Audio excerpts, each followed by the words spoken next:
बारका में शब बारात की फ़जीलतें हैं, शब बारात की फ़जीलतें हैं कि दरमियानी रात जो है इसके मुतल्लक मेरे और आपके प्यारे नबी सल्लल्लाहु अलैहि वसल्लम ने अमल क्या किया है और इस रात में ऐलान क्या क्या होते हैं। दूसरा, इस रात की कोई ख़ास इबादत भी है या नहीं, अगर है तो कौन सी है, नहीं है तो इस रात को हासिल करने के लिए, इस रात को पाने के लिए हमें क्या कुछ करना चाहिए कि शोबानुल मुअज़्ज़म की जो दरमियानी रात है उसको किताबों में जैसे हम शब बारात बोलते हैं ऐसे ही उस रात को लैलतुल मुबारका, लैलतुल फ़ज़ीला, इसी तरह लैलतुल इत्क़ और इस तरह के और भी बहुत सारे नाम आते हैं। वैसे जो इस रात का नाम है हदीस मुबारका से जो मिलता है वो नाम, ये नाम जो हम लेते हैं शब बारात, लैलतुल मुबारका, लैलतुल इत्क़, इस तरह और भी किताबों में नाम आते हैं। तो ये नाम इस रात की कुछ फ़जीलतों की जुज़ियात को लेकर नाम रखे गए हैं। वैसे हदीस मुबारका में निस्फ़ु शौबान फ़िल लैल के शौबान की दरमियानी रात के बारे में कहा जाता है, बाकी इसका नाम हदीस मुबारका में और कोई नहीं आता। तो शब बारात भी इसीलिए ऐसे कि इसमें बारात का ऐलान, गुनाहों से बारात का ऐलान, जहन्नम से बारात का ऐलान, ये ऐलानात होती हैं, इसलिए इसको शब बारात बोला जाता है। शब रात को, बारात में ना एक ला ताल्लुकी का ऐलान, एक चीज़ से उससे को छोड़ना, इससे मुराद ये है। तो हदीस मुबारका में शब बारात की फ़जीलतें हैं, शब बारात की फ़जीलतें हैं कि दरमियानी रात जो है इसके मुतल्लक मेरे और आपके प्यारे नबी सल्लल्लाहु अलैहि वसल्लम ने अमल क्या किया है और इस रात में ऐलान क्या क्या होते हैं। दूसरा, इस रात की कोई ख़ास इबादत भी है या नहीं, अगर है तो कौन सी है, नहीं है तो इस रात को हासिल करने के लिए, इस रात को पाने के लिए हमें क्या कुछ करना चाहिए। आज के बातों में हम यही समझेंगे। शोबानुल मुअज़्ज़म का जो महीना है ये रमज़ानुल मुबारक के लिए मुक़द्दमा है। रमज़ानुल मुबारक का मुक़द्दमा है कि रमज़ानुल मुबारक से पहले शोबानुल मुअज़्ज़म में मेरे और आपके प्यारे नबी सल्लल्लाहु अलैहि वसल्लम ने कसरत से रोज़े रखे हैं, यानी कि इसमें रोज़ा छोड़ा नहीं करते थे, रोज़े पर रोज़ा, यानी कि हर तारीख को रोज़ा रखा करते थे। तो वैसे तो मुसलमानों के लिए क्या हुक्म है, एक रिवायत में आता है कि 15 शौबान के बाद रोज़ा ना रखा जाए, एक रिवायत में आता है कि 27 यानी कि 15 शौबान के बाद रोज़ा ना रखा जाए, दूसरी रिवायत में आता है 27 शौबान के बाद रोज़ा ना रखा जाए। आखिर में 3 दिन रोज़े ना रखे जाएं ताकि वजूद में निशात, वजूद में ताज़गी आ जाए, आगे रमज़ान मुबारक के रोज़े अच्छी तरह रखे जा सके। ये तो उन लोगों के लिए हैं जो हमें या और लोगों में जो कसरत से रोज़े रखने वाले, उनके लिए। हम तो रखते ही फ़र्ज़ी हैं या कहीं कहीं रोज़ा रखते हैं, तो रोज़े रखने चाहिए। मेरे और आपके प्यारे नबी सल्लल्लाहु अलैहि वसल्लम की आदत मुबारक ये थी कि शौबान के अक्सर रोज़े रखते थे। दूसरा ये कि सोमवार वाले दिन का रोज़ा रखते थे। तीसरा ये कि हर चाँद के महीने की 13, 14, 15 अय्याम बीज जिसको बोला जाता है रोज़ा रखा करते थे। तो रोज़े रखते रहना चाहिए ताकि फ़र्ज़ों में अगर कुछ कमी हो जाए तो ये नफली रोज़ों से पूरी हो जाए। तो शौबानुल मुअज़्ज़म की दरमियानी रात जो है इसकी फ़जीलत है हदीस मुबारका में तकरीबन 10 सहाबा से रिवायतें हैं और 17 रिवायतें मनकूल हैं। 17 रिवायतें 10 सहाबा से मनकूल हैं। 17 रिवायतें 10 सहाबा से मनकूल हैं कि इस रात के मुतल्लक फ़जीलतें हैं, इस रात के मुतल्लक फ़जीलतें हैं। बाकी जो आयत मुबारका मैंने कुरान पाक से बरकत के लिए पढ़ी हैं, इसके बारे में मुफस्सिरीन की 2 राय हैं कि हामीम वल किताबिल मुबीन, ये जो किताब है हामीम हरूफ मुक़त्तात में से है, आगे वल किताबिल मुबीन कसम है किताब की जो वाज़े है, इन्ना अंज़लनाहु फ़ी लैलतिन मुबारकतिन, कि इस किताब को हमने ऐसी बरकत वाली रात में उतारा है। इस किताब के उतरने का मकसद क्या है वो भी आयत में बयान फरमा दिया, इन्ना अंज़लनाहु फ़ी लैलतिन मुबारकतिन इन्ना कुन्ना मुंज़िरीन, कि बेशक हमने इस किताब को उतारा बरकत वाली रात में है। और इस किताब का मकसद क्या है कि ताकि डराया जाए कि मरना है, मरने के बाद हिसाब देना है और आगे क्या कहते हैं जन्नत जहन्नम के फ़ैसले हैं, जहन्नम बहुत खौफनाक है। यह डराने के लिए नबियों का काम बशीरों व नज़ीरा, कि डराना और खुशखबरी सुनाना। जो डर गया, जो डर गया, गुनाहों से बच गया, उसके लिए बशारते हैं, और जो गुनाहों में पड़ा हुआ है उसको डराना है कि भाई इसका अंजाम जो है ये जहन्नम है, इसका अंजाम जो है आगे अजाब की शक्ल में आपको जज़ा मिलेगी।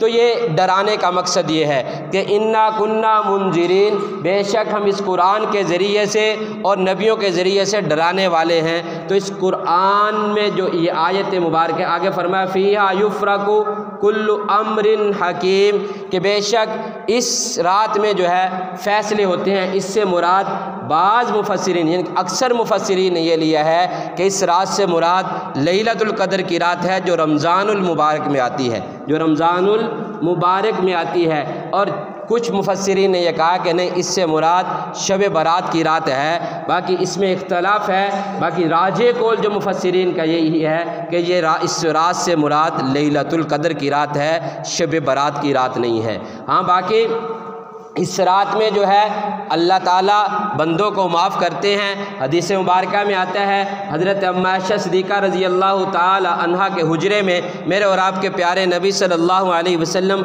आराम फरमा रहे हैं। 15वीं रात है, शोबान की 15वीं रात है। रात को उठने के बाद अपनी नमाज़ पढ़ी, नमाज़ पढ़ने के बाद आप सल्लल्लाहु अलैहि वसल्लम घर से निकले, कब्रिस्तान चले गए, कब्रिस्तान चले गए। वहाँ चले गए, अम्मा आयशा सिद्दीक़ा रज़ी अल्लाह ताला अन्हा की आँख खुली, घर में देखा, घर हमारे तरह बड़े बड़े तो घर नहीं थे, घर तो हुजरे थे, घर तो छोटे छोटे घर थे। तो घर में देखा, नज़र नहीं आए, तो तलाश करने के लिए निकल पड़ी। रात को तलाश करने के लिए निकली तो देखा कब्रिस्तान भी पास ही था। तो वहाँ कब्रिस्तान में जाकर देखा तो अल्लाह के नबी सल्लल्लाहु अलैहि वसल्लम वहाँ तशरीफ़ फरमा है। तो आप सल्लल्लाहु अलैहि वसल्लम ने देखकर फरमाया, आयशा खैर है, बड़ी घबराई हुई हो? कहा या रसूल सल्लम, वजह पूछी तो अम्मा आयशा सिद्दीक़ा रज़ी अल्लाह ताला अन्हा ने फरमाया कि या रसूल सल्लम, मुझे डर हुआ, खौफ हुआ कि रात मेरी थी, मेरे पास आपने रहना था, तो कहीं आप दूसरी घरवाली के पास तो नहीं चले गए। अल्लाह के नबी सल्लल्लाहु अलैहि वसल्लम ने फरमाया, आयशा क्या नबी तेरे साथ फ़र्क करेगा? क्या नबी तेरे साथ फ़र्क करेगा? ऐसे नहीं है। फिर फरमाया कि देख, ये जो अल्लाह के नबी सल्लल्लाहु अलैहि वसल्लम से पूछा, या रसूल सल्लम, इस रात की क्या खासियत है कि आप कब्रिस्तान में आए हैं? तो अल्लाह के नबी सल्लल्लाहु अलैहि वसल्लम ने फरमाया, आयशा जानती नहीं हो, ये रात वो है कि जिस रात में अल्लाह ताला बनु कल्ब की बकरियों के जितने बाल हैं इतने लोगों की मग़फ़रत का ऐलान कर देते हैं, उन्हें जहन्नम से आज़ाद कर देते हैं, उनके लिए मग़फ़रत का ऐलान हो जाता है। ये रात की फ़जीलत सुनी। बाकी आगे इसकी बात आती है कि कब्रिस्तान जाने के लिए इस रात का अमल कोई ज़रूरी है या नहीं, तो इसकी बाद में आएगी। तो एक रिवायत के मुताबिक यानी कि हदीस मुबारक में आ गया कि इस रात में इस कदर लोगों की, ये बनु कल्ब क्या है?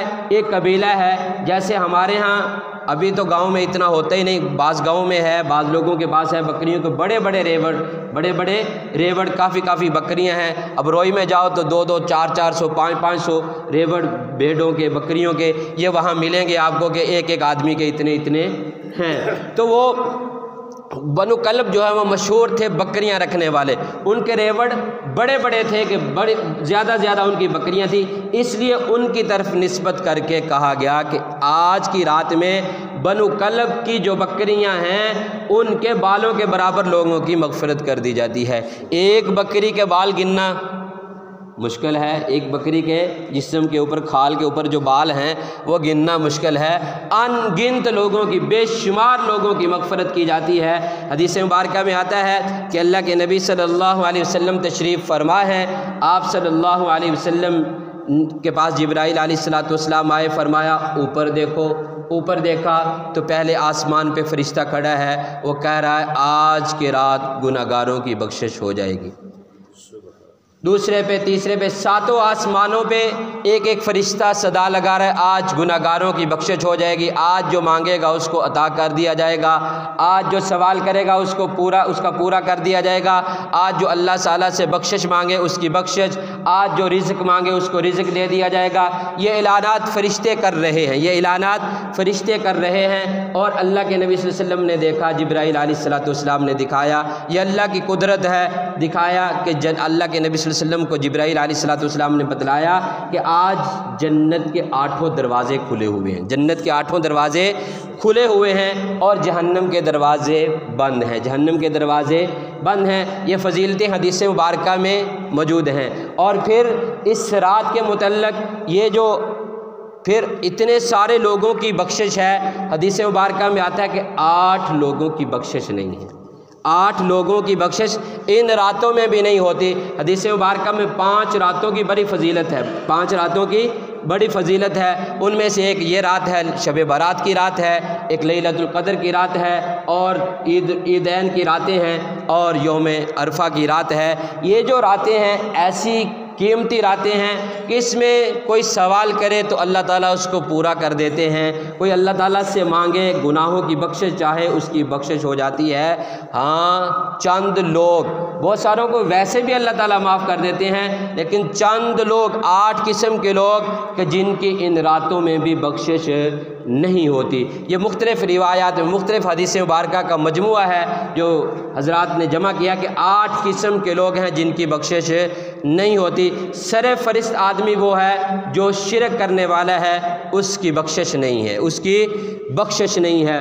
और दूसरे नंबर पर वालिदैन का नाफरमान जो है उसकी बख्शिश नहीं है, ज़िना करने वाले की बख्शिश नहीं है, शिरक करने वाले की बख्शिश नहीं है, किसी का हक दबाने वाले की बख्शिश नहीं है, कीना रखने वाले की बख्शिश नहीं है, ग़ीबत करने वाले की बख्शिश नहीं है, बुहतान लगाने वाले की बख्शिश नहीं है, नाहक कत्ल करने वाले की बख्शिश नहीं है और रिश्ता कता करने वाले की बख्शिश नहीं है, तो शराब के आदि की बख्शिश नहीं है। ये 8 किस्म के लोग हैं कि जिनकी बख्शिश का ऐलान नहीं होता, ना लैलतुल क़द्र की रात में होता है, न शब बारात की रात में होता है, ना ईदैन की रातों में। ईदैन की रातें जो हम शॉपिंग में गुजार देते हैं, उन रातों में बड़े बड़े ऐलान होते हैं। जो अल्लाह ताला से उम्मीदें लाकर बैठ लगाता है, अल्लाह के सामने आंसू गिराता है, उसके लिए बड़े बड़े ऐलानात हो जाते हैं। हम बाज़ारों में घूम रहे होते हैं तो इन रातों में अनजाने में भी बहुत सारों के ऐलान हो जाते हैं, अनजाने में भी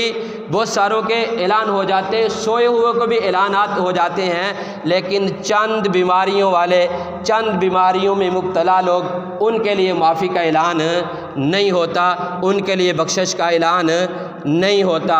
क्या ये जो किस्म के लोग हैं इनका ऐलान बख्शिश का है ही नहीं, या क्या इनके लिए माफ़ी है ही नहीं?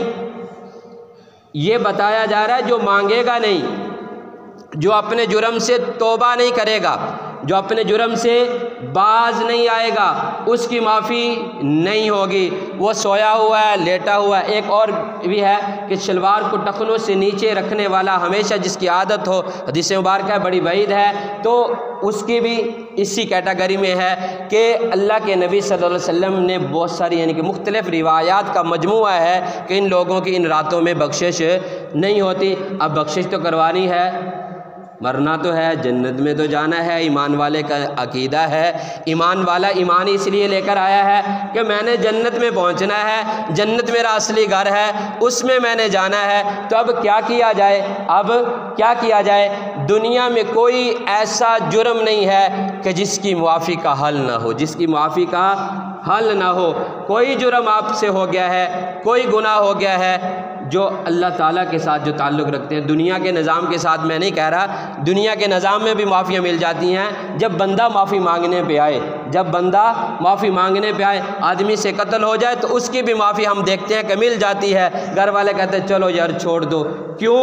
उसके लेवल को देखते हैं, उसके उठने बैठने को देखते हैं, उसकी आजिज़ी को देखते, नहीं यार इससे गलती तो हो गई है लेकिन नादम बहुत है, शर्मिंदा बहुत है, हमारे आगे जोली फैलाए फिर रहा है, हर वक्त हमारे पास चक्कर लगा रहा है, यार मुझसे गलती हुई है। उसको माफ़ी तो घर वाले भी दे देते हैं, जो कहता है नहीं नहीं मैं तो ये भी कर दूंगा।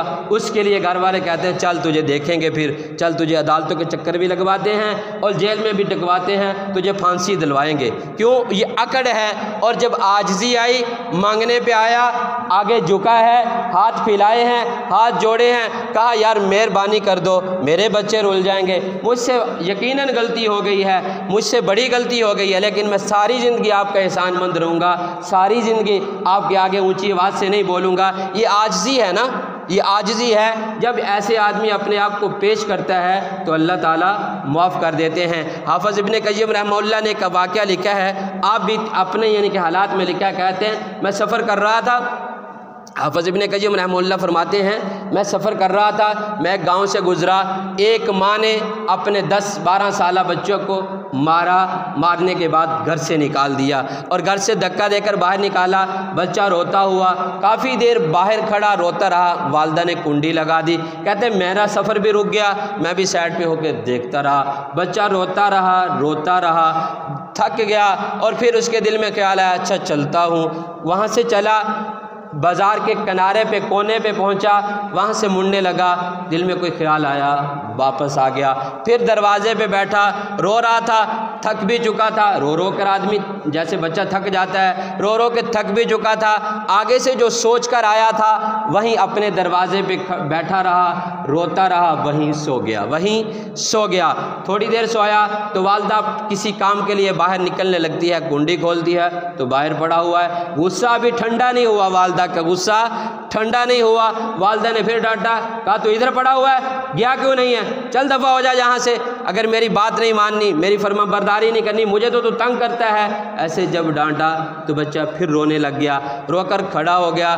खड़ा होकर जब माँ ने और डांटा तो कहा अम्मा मैं इस जगह से, इस दहलीज से सोचकर चल पड़ा था कि मैं जाता हूँ किसी के यहाँ मजदूरी करके, किसी के घर में रहकर अपनी ज़िंदगी बसर कर लूँगा, जूतियाँ साफ़ करके किसी की अपनी ज़िंदगी बसर कर लूँगा, कोई काम सीखता हूँ किसी जगह पे काम करके अपनी ज़िंदगी बसर कर लूँगा। लेकिन दिल में ख्याल आया जो माँ की ममता है, जो माँ की मोहब्बत है वो मुझे नहीं मिलेगी। ये बात सोच कर मैं आ गया हूँ, जो इस घर में मुझे मोहब्बतें मिलती हैं वो मुझे बाहर नहीं मिलेंगी। बाकी सब कुछ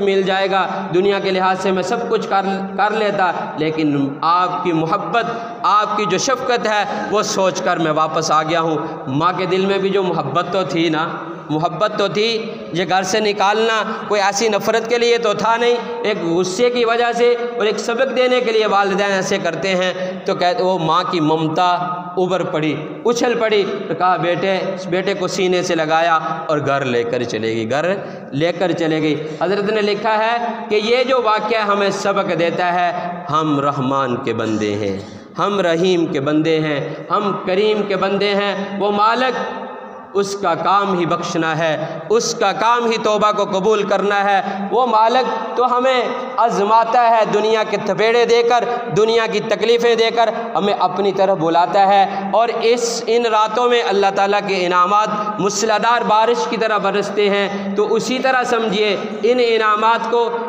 इस रात में ये 8 किस्म के लोग, ये जो शिरक करने वाला, ये जो कुफ़र करने वाला, ये जो ज़िना में पड़ने वाला, शराब पीने वाला, वालिदैन का नाफरमान है, ग़ीबत करने वाला है, तोहमत लगाने वाला है, दूसरों का हक दबाने वाला है, रिश्ता कता करने वाला है, शलवार को टखनों से नीचे रखने वाला है, अल्लाह की नाफरमानियाँ जितनी हैं ये सारी जो हैं इनसे तौबा मिलेगी। लेकिन उस बच्चे की तरह बनना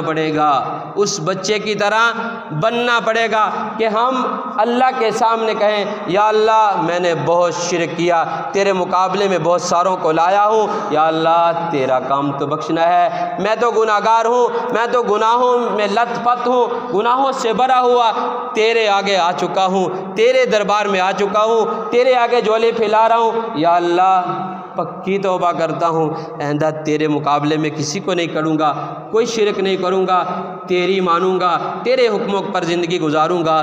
तो अल्लाह ताला शिरक का गुनाह माफ़ कर देंगे, अल्लाह ताला शिरक का गुनाह माफ़ कर देंगे। इसी तरह शराब पीने वाला है, वो रात को उठकर इन्हीं रातों में से या वैसे किसी रात में इन्हीं रातों में से उठकर कहता है या अल्लाह मैंने बहुत जुर्म किए, मुझसे बड़ा गुनाह हुआ, तेरे प्यारे नबी सल्लल्लाहु अलैहि वसल्लम ने शराब पीने से रोका, तूने रोका, मुझसे फिर भी ये हुआ, मैं गुनाहगार हूँ, गुनाहों में डूबा हुआ हूँ, अपने नफ्स पे जुल्म करने वाला हूँ। या अल्लाह तेरे दरबार में आ चुका हूँ, तेरा तो दरबार ऐसा है जहाँ माफ़ी मिलती है। हाँ, अगर तू मुझे माफ़ नहीं करेगा तो मेरे लिए और कोई दर तो है नहीं मैं जिसके पास जाऊँ, तेरा ही दर है कि जिससे मुझे माफ़ी मिलेगी। तू ही मुझे नवाजने वाला है, तू ही मुझ पर रहमत करने वाला है। जब इस तरह बंदा ये 8 जुर्म करने वाला भी अगर इस तरह आजिज़ी कर ले, वालिदैन की नाफरमानी करने वाला इस तरह आजिज़ी करने के बाद कहे, या अल्लाह आइंदा के बाद तेरे हुक्म को फॉलो करूँगा, तेरे हुक्म पर ज़िंदगी गुजारूँगा। तूने रोका है कि वालिदैन को उफ़ नहीं करनी, तूने हुक्म दिया कि वालिदैन की इताअत करनी है, तूने हुक्म दिया है कि वालिदैन के साथ एहसान करना है। तेरे प्यारे नबी सल्लल्लाहु अलैहि वसल्लम ने बतलाया है कि वालिदैन का अदब व एहतराम करना है, वालिदैन के हकूक़ का ख्याल करना है। जब ये बातें हम सोच लेंगे, ये तहैया कर लेंगे, अपने जुर्म से माफ़ी मांगेंगे और अल्लाह ताला के सामने गिर जाएंगे, अपने आंसू गिरा देंगे, तो अल्लाह इन गुनाहों को भी माफ़ फरमा देंगे। अल्लाह ताला इन गुनाहों को भी माफ़ फरमा देंगे। तो शर्त यही है कि हम इन गुनाहों से असल में तौबा करें। अगर किसी के साथ बुग़्ज़ है, किसी पे बहतान लगाता है, तो अल्लाह से भी माफ़ी मांगे कि आइंदा किसी पे नहीं लगाऊंगा, उससे भी माफ़ी मांग ले, वालिदैन से भी माफ़ी मांग ले, ये ग़ीबत किसी की है उससे भी माफ़ी मांग ले, तो इस तरह किसी का हक़ दबाया है तो उससे माफ़ी मांग ले।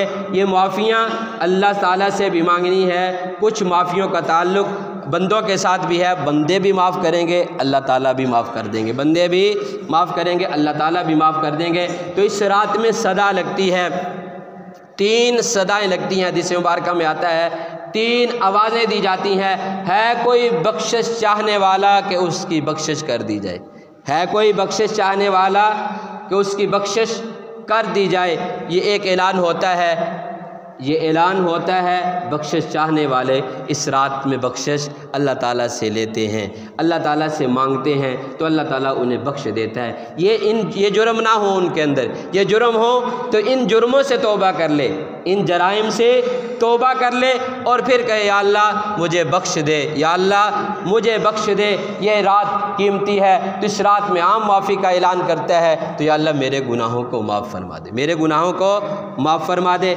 इसी तरह मैंने जैसे 8 गुनाह गिनवाए हैं, इनसे तौबा करके अल्लाह से मांगे। दूसरा ऐलान होता है कोई मुसीबत में पड़ा हुआ, परेशानियों में पड़ा हुआ, बीमारियों में पड़ा हुआ, वो मांगे, उसकी इल्तिजाओं को सुना जाएगा, उसको अता कर दिया जाएगा, उसकी परेशानियों को दूर कर दिया जाएगा, उसकी बीमारियों को दूर कर दिया जाएगा। दूसरा ऐलान ये होता है, तो इस रात में अपने अल्लाह को राज़ी करके अपनी तकलीफ़ों को दूर कर लें, अपने अल्लाह को राज़ी करके अपनी बीमारियों को दूर कर लें, अपने अल्लाह को राज़ी करके इस रात में अल्लाह ताला से राहतें ले लें, चैन ले लें, ज़िंदगी सुकून की गुजारने वाले बन जाए। अल्लाह ताला राज़ी हो जाएंगे, मुआफ़ी का ऐलान हो जाएगा, अल्लाह ताला की रहमतें बरसेंगी, अल्लाह ताला की रहमतें बरसेंगी। तीसरा ऐलान, बड़ा ऐलान, जिसके लिए मैं और आप सारे ही इंसान मारे फिरते हैं कि रोज़ी, हमारे रोज़गार अच्छे हो जाएं, हमारे रोज़गार अच्छे हो जाएं। इस रात में रोज़ी का ऐलान किया जाता है। कोई रिज़्क़ का तलब करने वाला, उसको रिज़्क़ अता कर दिया जाए, उसको रिज़्क़ अता कर दिया जाए। ये 3 ऐलान होते हैं, 3 ऐलान होते हैं। और 3 ऐलान के साथ आपने हदीस मुबारक सुनी कि अल्लाह के नबी सल्लल्लाहु अलैहि वसल्लम ने फरमाया, बनु कल्ब की बकरियों के बालों के बराबर मग़फ़रत का ऐलान कर दिया जाता है। और ये जो रातें हैं, हज़रात ने इन रातों को ज़िक्र करने के बाद फरमाया कि इन रातों में उनके लिए बख्शिश का आम ऐलान है कि जो अल्लाह ताला के अहकामात को पूरा करते हैं, अल्लाह ताला के अहकामात को पूरा करते हैं, उनके लिए बख्शिश के आम ऐलान आते हैं। बाकी इन रातों में जो फ़राइज़ को छोड़ने वाला, अल्लाह ताला की और हुक्मों को में नाफरमानी करने वाला है, उसे उन गुनाहों से तौबा करनी पड़ेगी, उन्हें उन गुनाहों से तौबा करनी पड़ेगी, नमाज़ छोड़ने से तौबा करनी पड़ेगी। और अल्लाह के अहकामात जो हैं, जो हम छोड़ देते हैं ऐसे ही, कुछ काम भी नहीं, कुछ भी नहीं, फिर भी छोड़ देते हैं, वो अहकमुल हाकिमीन, जिसने हमें सब कुछ दिया। बंदा सारी ज़िंदगी उसकी फर्माबरदारी में गुजार देना, ये जो माफ़ी का ऐलान आप सोचेंगे, जब अल्लाह ताला की फर्माबरदारी में ज़िंदगी गुजार रहा है, सब कुछ अच्छा कर रहा है, तो फिर कैसी बख्शिश मांग रहा है, तो फिर कैसा ऐलान है, फिर तो मौलवी साहब ये तो फिर कोई बात नहीं है, फिर ऐलान कैसा। तो मेरे भाई, अल्लाह ताला ने जो नेमतें हमें दी हैं, कभी गौर किया इसकी तरफ? एक आदमी बहुत कमाई करने वाला है, बहुत कुछ करने वाला है, उसने सारी ज़िंदगी कमाई की, कोई फजूल खर्ची नहीं की, उसकी आंखें ख़राब हुई, डॉक्टर के पास गया, उसने कहा आपकी आंखें ठीक हो सकती हैं लेकिन इतने करोड़ रुपए लगेंगे। ऐसा मसला बन गया, कई सारे मराहल से उसने गुजर कर उसकी आंखों ने ठीक होना था। डॉक्टर ने सारा हिसाब लगाया कि ये इसके अंदर मर्ज़े हैं, इतना सारा खर्चा हो जाएगा, इतना अरसा लगेगा। तो वो आदमी की सारी ज़िंदगी की जमा पूंजी आंखें ठीक कराने पे लग जाए, दिल का मसला बने उस पे लग जाए, तो ये क्या उसने कमाई की? कुछ हुआ? कुछ भी नहीं। तो ये अल्लाह ताला ने इतनी सारी जो नेमतें, ये जो हम मुजस्समा एक सामने हमें नज़र आती है, एक तस्वीर नज़र आती है एक दूसरे की, ये जो तस्वीर है इसमें अगर हम गौर व फिक्र करें तो ऐसी नेमतें, इतनी कीमती नेमतें अल्लाह ताला ने अता की हुई हैं कि जिनका हम बदला नहीं दे सकते।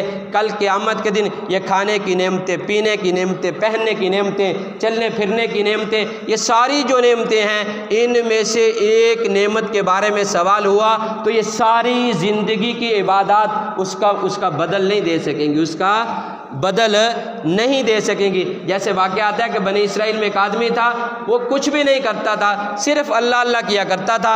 एक पहाड़ की चोटी पर वहाँ चश्मा जारी था, वहाँ इनार का दरख्त या कोई और दरख्त था, वहाँ बैठा हुआ है, अल्लाह अल्लाह कर रहा है, पानी पी रहा है और वही ज़िंदगी गुजार रहा है और कुछ नहीं है। वो पानी, चश्मे का पानी इतनी सलाहियतों वाला था कि ग़िज़ाइयत का काम भी, प्यास का काम भी, सारा काम कर रहा था। तो ज़िंदगी गुजर गई। अल्लाह की बारगाह में ये सबक के लिए होता है। तो अल्लाह ताला की बारगाह में पहुँचे, कहा कि क्या आज मेरी रहमत से जन्नत में जाना है या अपने अमलों की वजह से जाना है? अपने अमलों का घमंड जो था, कहा मैंने तो कोई नाफरमानी की नहीं, मैंने तो सारी ज़िंदगी फर्माबरदारी में गुजार दी, आज फिर मैं सिर्फ रहमत की वजह से जन्नत में जाऊं? मेरे अमल हैं, मैं अमलों की वजह से जन्नत में जाऊंगा। अल्लाह ताला ने दिखलाया कि वहीं खड़े प्यास लगती है और पानी का गिलास तलब किया जाता है फरिश्तों से। कहा इधर कुछ नहीं फ्री में मिलता, इधर फ्री में कुछ नहीं मिलता।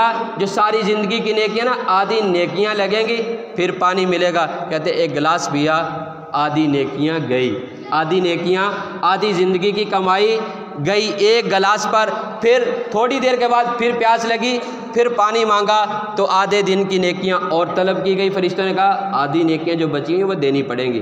प्यास की शिद्दत है, अल्लाह ताला की कुदरत है, प्यास की शिद्दत है। जैसे हदीस मुबारका में आता है, कल क़यामत के दिन जिनको प्यास लगेगी नाफरमानियों की वजह से, जो अल्लाह ताला की नाफरमानी में जिन्हें हौज़े कौसर का पानी नहीं मिलेगा, वो उनको इतनी प्यास लगेगी अगर समंदर भी पिला दिया जाए उनकी प्यास नहीं बुझेगी, उनकी प्यास नहीं बुझेगी। प्यास फिर लगी, आधी ज़िंदगी की नेकियां फिर दे दी और फिर खड़ा है, अब तो नेकी नहीं है। फिर प्यास लगी, पानी मांगा, क्या कुछ है ही नहीं पास। फिर जहन में बात आई कि इधर तो नेकियों से नहीं बात बनेगी, इतनी नेमतें दुनिया में तो ये मैंने सैकड़ों गिलास इसके पानी के पिए हैं, वहाँ तो मुझसे सवाल नहीं हुआ। आज अगर उन सारी नेमतों के बारे में सवाल हुआ तो मेरे पास तो कुछ है ही नहीं। अल्लाह की रहमत से ही जन्नत में जाएंगे, लेकिन रहमत लेने वाले तो बने। एक बच्चा वालिदैन का नाफरमान है, नाफरमानी बन रहा है, उसको वालिदैन तो जायदाद से भी आग कर देते हैं, उसको तो कुछ पर कोई शफकत ही नहीं करते। क्यों? वो लगातार नाफरमानी में लगा हुआ है। हाँ, मेरा अल्लाह मेहरबान है, रहमतें करने वाला है। इन गुनाहों से बचना है, इनसे तौबा करनी है पक्की। दूसरा, अपने आप को मोहताज बना कर रखना है। जैसे रब्बना ज़लमना अनफुसना व इल्लम तग़फिर लना, ये दुआ हमें सिखलाती है। हज़रत आदम अलैहिस्सलाम ने मांगी है, या अल्लाह मैंने अपने ऊपर जुल्म किया है। ये दुआ हज़रत आदम अलैहिस्सलाम के, लेकिन मांगते हम हैं उसी इल्तिजा के साथ, उसी तमन्ना के साथ मांगेंगे तो अल्लाह ताला माफ़ कर देंगे। क्या करें? रब्बना ज़लमना अनफुसना, ए अल्लाह मुझसे अपने ऊपर जुल्म हो गया है, ए अल्लाह हमने अपने ऊपर जुल्म किया है। व इल्लम तग़फिर लना व तरहमना, अगर तू नहीं बख्शेगा, तू नहीं रहमत करेगा, लनकूनन्ना मिनल खासिरीन, मैं तो बहुत बड़े नुकसान वालों में से हो जाऊँगा, मेरा तो कुछ नहीं बचेगा, मेरे पास तो कुछ भी नहीं फिर रह जाएगा। तो इसलिए अल्लाह ताला से ऐसे ही मांगना है, अल्लाह ताला से ऐसे ही मांगना है। बाकी ये रात कीमती है। ये जो अल्लाह के नबी सल्लल्लाहु अलैहि वसल्लम कब्रिस्तान में गए हैं, ज़िंदगी में एक मरतबा गए हैं, एक हदीस मुबारक है एक ही मरतबा गए हैं, हर साल नहीं गए। जो बाकी जो ज़िंदगी बची हर साल नहीं गए। इसमें मुहद्दिसीन उलमा इकराम ये बताते हैं कि आप अल्लाह के नबी सल्लल्लाहु अलैहि वसल्लम एक मरतबा गए हैं रात के वक़्त में, शब कदर बारात की रात में, तो आप हजरात जैसे हदीस मुबारक सुनी है, एक मरतबा हम भी जा सकते हैं, एक दफ़ा की गुंजाइश है तो एक मरतबा हम जाएँ। अपनी रूटीन ना बना लें, इसको ज़रूरी ना समझे, फ़र्ज़ वाजिब ना समझे, लाजमी हिस्सा ना समझे। अल्लाह के नबी सल्लल्लाहु अलैहि वसल्लम एक मरतबा गए, हम भी चले जाएँ। बाकी एहतमाम ये सारा सिलसिला ये नहीं है। बाकी दूसरा, इस रात में कोई खुसूसी इबादत नहीं है, कुछ सहाबा ने ख़ास इबादत की हो वो नहीं है। इस रात में उलमा इकराम फरमाते हैं कि आप करें, तिलावत करें। पहला काम यह है कि इशा की नमाज़, फ़जर की नमाज़ को अपने वक़्त पर जमात के साथ, एहतमाम के साथ अदा करें। दूसरा यह है कि रात को जितनी फ़ुर्सत हो सके, जितना आसानी से हो सके उतना तिलावत करो, ज़िक्र व अज़कार करें और अल्लाह ताला से माफ़ी मांगे, अल्लाह ताला से माफ़ी मांगे। सुबह तहज्जुद का एहतमाम कर लें। ये चंद काम हम कर लें तो इस रात को पालेंगे। बाकी कहें कि हम रात को सारे इकट्ठे होकर मस्जिद में इबादत करें, सारे इकट्ठे होकर फ़लाँ जगह पे इबादत करें, ऐसे सहाबा का अमल भी नहीं है, हदीस मुबारक में भी नहीं मिलता और उलमा भी इस बात से रोकते हैं। बाकी इनफरादी इबादत हैं, ये ऐसा मौका है, आखिरी बात, ये ऐसा मौका है कि यूँ समझिए कि कोई ख़ास अफसर हो और हमें ख़ास बुलाए, ख़ास अफसर हो, हमें ख़ास बुलाए अपने पास कि यार तू मेरी फ़लाँ वक़्त में आना, कुछ बातें करेंगे, कुछ तेरी बातें सुनेंगे, यार तेरे दुखड़े दूर करेंगे। तो वो आदमी क्या करे? अक्लमंदी तो यही है ना, वो अकेला जाए, अपने अफसर जो उसके साथ ताल्लुक़ है उससे अपनी राज़ो न्याज की बातें कर ले, अपना दुखड़ा सुना ले, उससे जो मिलता है ले ले। बेवकूफ़ी ये है कि कहे मैं तो अपने गाँव वालों को, अपनी बरादरी के 50 आदमियों को लेकर जाऊँगा, तो वो क्या कहेगा? यार अच्छा आदमी है, मैंने तो तेरे साथ खुसूसी बातें करनी थी, तो तू तो सबको इकट्ठा करके ले आया, तू तो सबको इकट्ठा करके ले आया, अब तेरे साथ ख़ास बातें तो नहीं होगी, तू ना अपना दुखड़ा सही तरह से सुना सकेगा, ना तेरी सही तरह से ये काम होगा। बाकी अल्लाह इस चीज़ का मोहताज नहीं है, अल्लाह इस चीज़ का मोहताज नहीं है, वो देने में किसी का मोहताज नहीं है। लेकिन नफल इबादत ऐसी जो रातें हैं ये तन्हाई की रातें हैं। अल्लाह ताला हमें अकेले को बुला रहा है, हमें अकेलों को बुला रहा है कि आओ मेरे पास अपने दुखड़े सुनाओ, तुम सबको नवाज दूँ, तुम सबको नवाज दूँ, मेरे आगे आकर झुको, मेरे आगे आंसू फिर बहाओ, अपना दुखड़ा, अपनी ज़िंदगी का रो और मैं तुम्हें संवार दूँ। अल्लाह ताला हम सब का हामी नासिर हो। अल्लाह ताला हमें इस रात की कदर करते हुए इस रात में अपनी बख्शिश करवाने वाला बनाए। ये जो जुर्म जिनकी वजह से बख्शिश नहीं होते, अल्लाह ताला हमें इससे भी माफ़ी मांगने वाला बनाए। इससे माफ़ी मांगेंगे तो बख्शिश का ऐलान हो जाएगा। अल्लाह ताला हम सब का हामी नासिर सुन्नत अदा।